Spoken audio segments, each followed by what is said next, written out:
something without golden love.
A path to the White House runs right through this field. And we're going to get this done. We're going to get this done. 7 days to go. 7 days before the end of this election.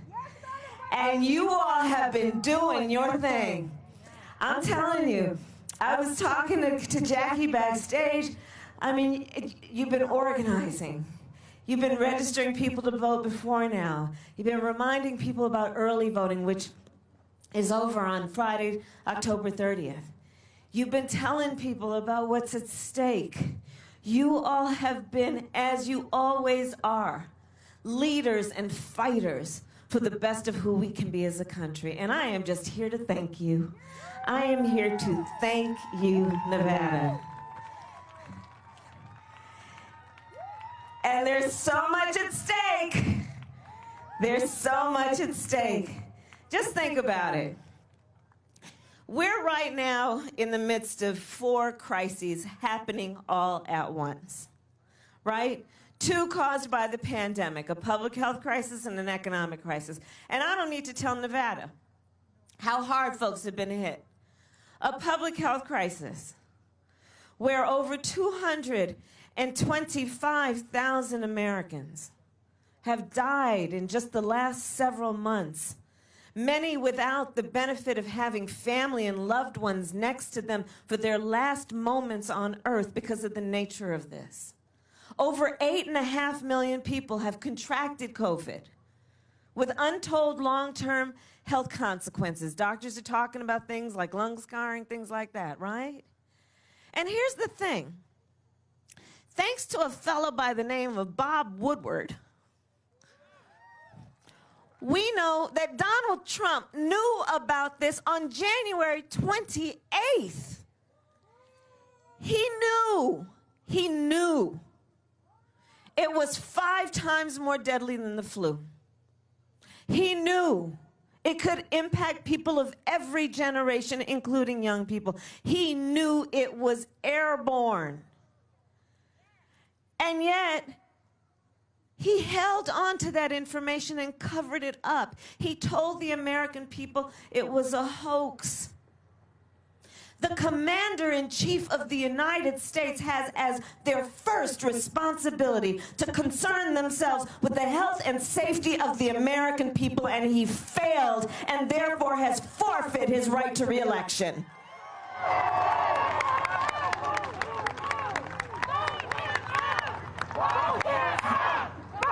And we are here to vote and make sure everyone does. That's right. But let's just think about this, right? So this pandemic has hurt so many people. And we have a president of the United States who suggested that you're on one side of his ledger if you wear a mask and on another side of his ledger if you don't. We have a president of the United States who in the last debate with Joe, did you see that? Joe just did his thing. Joe did his thing. And the president had the nerve to say we're rounding the corner. Meanwhile, here in Nevada, 1 in 7 families is describing members of their household as being hungry. Here in Nevada, 1 in 7 households is describing a difficulty paying the rent if they were able to pay it at all last month. 1 in 4 small businesses is out of business. And he said, we're rounding the corner? Come on, man. Come on, man. That's a Joe Biden term. Come on, man. A public health crisis. And in the midst of this pandemic, on the one hand, you have Joe Biden, who is saying, we will expand the Affordable Care Act, which he and President Obama created, which brought health care to over 20 million people. Joe Biden is saying, we will continue to protect people with pre-existing conditions. How many of us know somebody who has diabetes, high blood pressure, breast cancer, lupus? And Joe Biden is saying you will continue to be protected. Joe Biden is saying that we know we also need to bring down Medicare eligibility to age 60. Joe Biden is saying, let's bring down prescription drug costs. Let's lower premiums. Joe Biden knows that when we're talking about health care, you know, the body doesn't just start from the neck up. We also need to address health care from the neck up and not just the neck down. That's called mental health care. On the one hand, you have Joe Biden, and the voters have a clear contrast. Because on the other hand, you have Donald Trump, who right now with his boy Bill Barr is in the United States Supreme Court trying to sue to get rid of the Affordable Care Act. And you know, it's an interesting thing that we have all observed. Ever since Donald Trump started running for office, have you noticed how he has this weird obsession with getting rid of anything Barack Obama created? We don't need presidents with weird obsessions, do we? No, we don't want that. He's trying to get rid of a policy that, if he is successful, will cause over 20 million people to lose their coverage in the midst of a pandemic, that has now classified an additional 8.5 million Americans with a pre-existing condition called COVID. If there is no other reason to elect him out of office, that is one. We are in the middle of crises because of the pandemic, an economic crisis that people are comparing to the Great Depression. Again, we look at the numbers here in Nevada. I was with the Unite Here workers earlier today. We look at all SCIU brothers and sisters, right? We look at all the working people who are struggling. We are in a moment where it has highlighted in many ways this virus. In my opinion, it has been an accelerator, meaning people who were doing badly before are doing even worse. It has now highlighted the fact that we have to get to an America where everyone has paid sick leave, paid family leave, paid to do their work, but also to have the benefits that any working person should have when we recognize the dignity of the work. But an economic crisis of proportions we have not seen. Again, a clear contrast. Because on the one hand, you have Joe Biden, who when asked about, well, how's the economy doing? How do you measure how well the economy is doing? Joe asks, well, tell me how working people are doing. How are working families doing? Joe Biden says that we're not going to raise taxes on anyone making less than $400,000, and we are going to create a middle-class tax cut, and we are going to make sure working families don't pay more than 7% of their income in child care, and we will make sure that first-time home buyers have a $15,000 tax credit for down payment and closing costs, knowing that is the best way working people can have intergenerational wealth. On the other hand, you have Donald Trump, who when you ask him, how's the economy doing, he wants to know, well, how's the stock market doing? He cares about how rich people are doing. One of his first initiatives was to pass a tax code benefiting the top 1% and the biggest corporations of America. There's a clear contrast. Because in a Biden-Harris administration, we're about to get rid of that.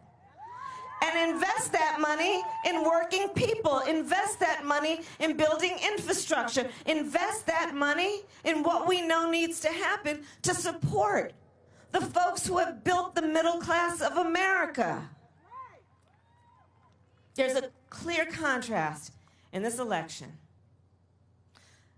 A public health crisis, an economic crisis, a long overdue reckoning on racial injustice in America. And on the one hand, you have a Joe Biden, who is a student of American history.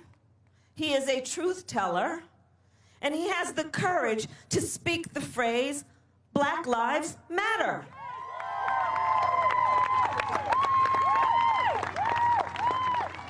Joe Biden has the courage to speak the truth, that there are racial disparities that span our healthcare system to our economy, to our educational systems, and we must speak truth no matter how uncomfortable it may be to hear, so that we can fight not only for equality, but for equity.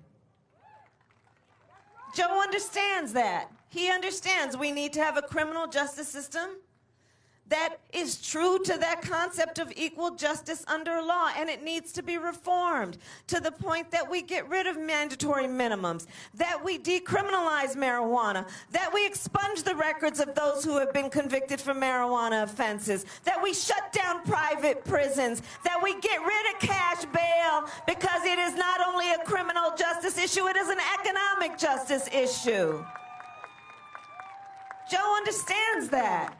He understands on the issue of policing. We got to speak truth about it. And there needs to be consequence and accountability when anyone breaks the law, including a police officer. And so Joe says, we will ensure that there will be a ban on chokeholds and carotid holds, because George Floyd would be alive today if that were the case. Joe says we will have a national registry on police officers who break the law, so they can't get fired in one place and then pick up and move to another place to get hired. Joe understands these things. On the other hand, you have a Donald Trump, who, remember, at the debate before last, was given an opportunity in front of 70 million Americans to condemn white supremacists, but refused to do that, and then doubled down and said, stand back and stand by. And it wasn't like this was just a one-off. Remember, this is the guy who started running for office questioning the legitimacy of the first black president of the United States. This is someone who, on the issue of Charlottesville, where there were peaceful protesters protesting racial injustice in America, and a young woman was killed that day. And on the other side, there were a group of neo-Nazis wearing swastikas, carrying tiki torches, spewing racial epithets, anti-Semitic epithets. And then what did Donald Trump say? There were fine people on each side. This is a president of the United States who called Mexicans rapists and criminals. And one of his first acts after he got elected was to institute a Muslim ban. There's a clear choice for America right now. Because you see, Joe understands that we are better than this. Joe understands that it is enough. We've had enough with supposed leaders trying to sow hate and division among us, trying to turn Americans against each other. Joe understands that the real measure of anyone's strength is measured not based on who you beat down, it's measured based on who you lift up. There's a real choice in this election. And we're dealing with a climate crisis. And I don't need to tell Nevada. Look, the West is burning. We know that.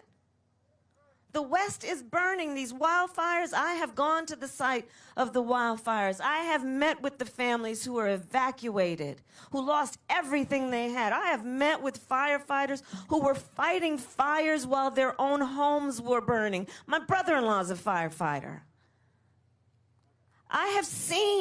We have seen the destruction based on an extreme change in our climate. The Gulf Coast states, battered by those storms.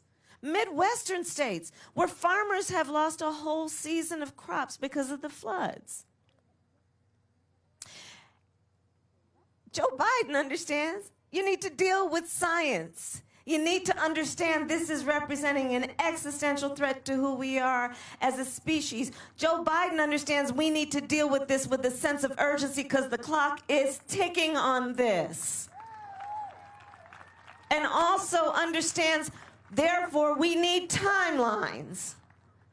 Net zero emissions by 2050. We need timelines, understanding with a sense of urgency we can deal with the crisis and also see the opportunity to create jobs and invest in infrastructure that is about renewable energy and good paying jobs and good paying union jobs. On the other hand, you have a Donald Trump who, you all might have seen this. For you who didn't, I kid you not. So he's asked about the wildfires in California, Jackie. He's asked about the wildfires in California, Stephen. And the question came in kind of like, so the scientists are telling us about the extreme conditions and contributing to the wildfires, and human behaviors are also contributing to the damage to our environment. And the President of the United States responds with, science doesn't know. Now, what is that? He's the President of the United States. Well, guess what, Mr. Trump? Science does know, and you don't.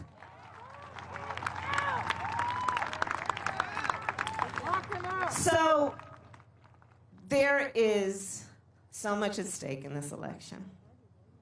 And again, I'm here to thank you guys, because look, I'm traveling around the country. I've been spending time all over, in Florida and North Carolina. I was in Ohio and Michigan. And here's the thing, Georgia, I was in Georgia. The thing that you guys know is that all over our country, there are people trying to mess with the vote. You know, even the President of the United States, as far as I'm concerned, at that first debate, stood on that debate stage and openly encouraged suppression of the vote, right?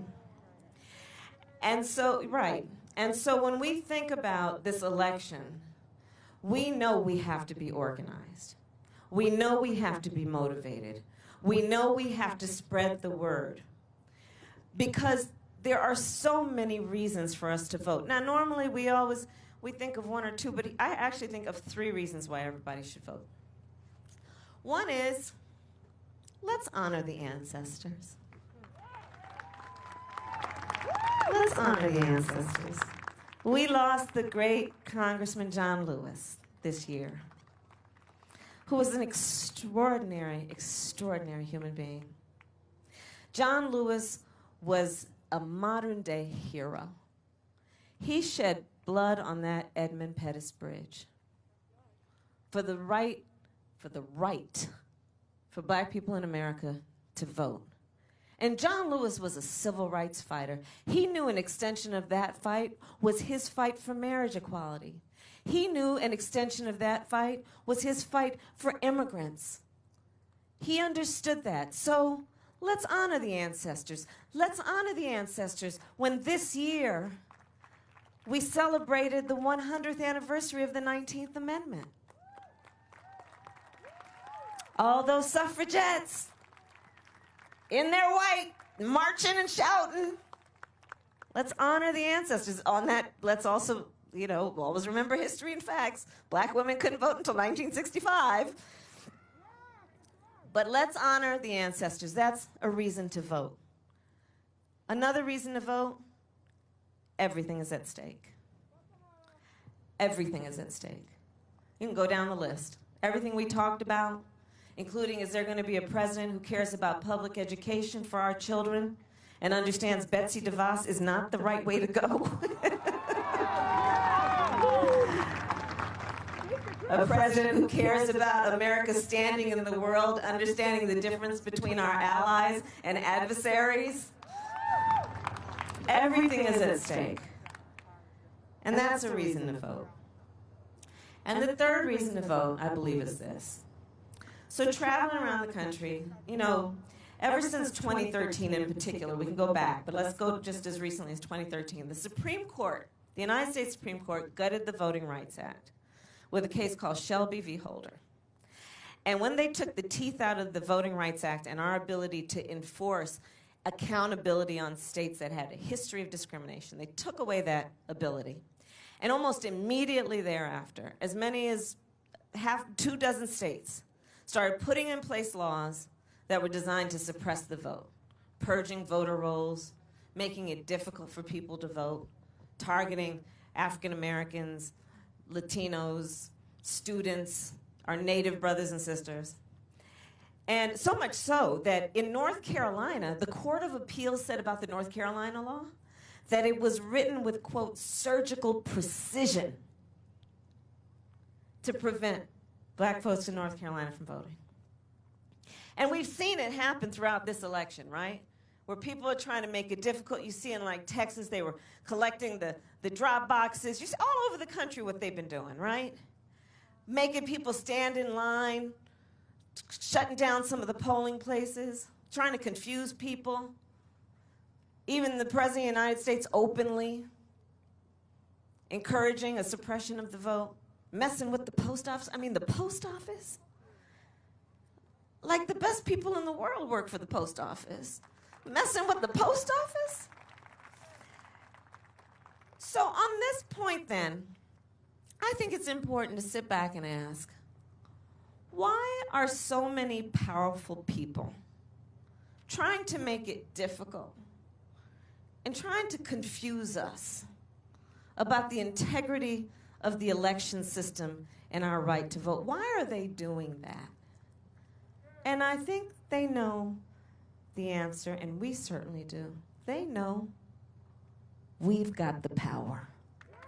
They know we've got the power. They know when we vote, things change. They know when we vote, we win. So let us not let anybody ever take our power from us. And at election time, the power of our voice is our vote.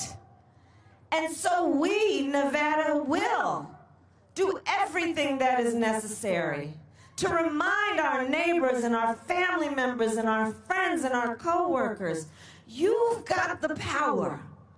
And don't let anyone take your power from you. The power is with the people. You know, people, these journalists will ask, well, what do you think is going to happen the day after the election? You know, all that's been going around, right? And here's what I say, and here's what I believe. America's democracy is as strong as our willingness to fight for it. We are prepared to fight for our democracy and the integrity of our democracy, and we will not let anyone make us feel weak or insignificant because we know the power is with the people.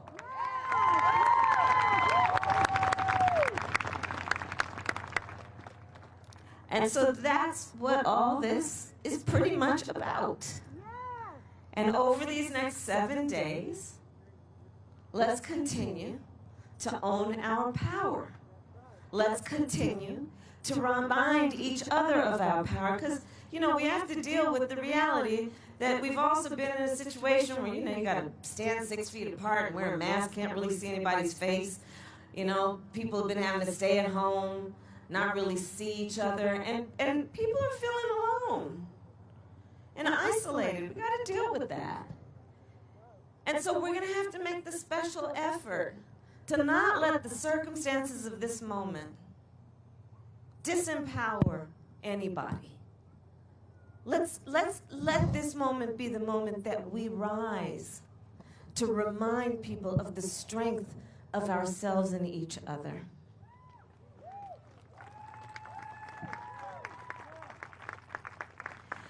And my final point is this. This moment will pass. And years from now, our children, our grandchildren, others, they're going to look in our eyes, each one of us. They're going to look in our eyes, and they will ask us, where were you? Where were you at that moment? And what we're going to be able to tell them is so much more than just how we felt. We are going to tell them what we did. We are going to tell them we were hanging out on this particular afternoon in this field with Jackie Rosen and Stephen Horsfeld, and Kamala was on this stage walking back and forth. We're going to tell them that we organized, that we emailed, that we called, that we texted everybody we know multiple times, and we were okay if they got sick of us because we knew they'd come back around. We will tell them that we stood up and we fought for this country we love. And we will tell them we elected Joe Biden the next president of the United States. Thank you, Nevada. Thank you.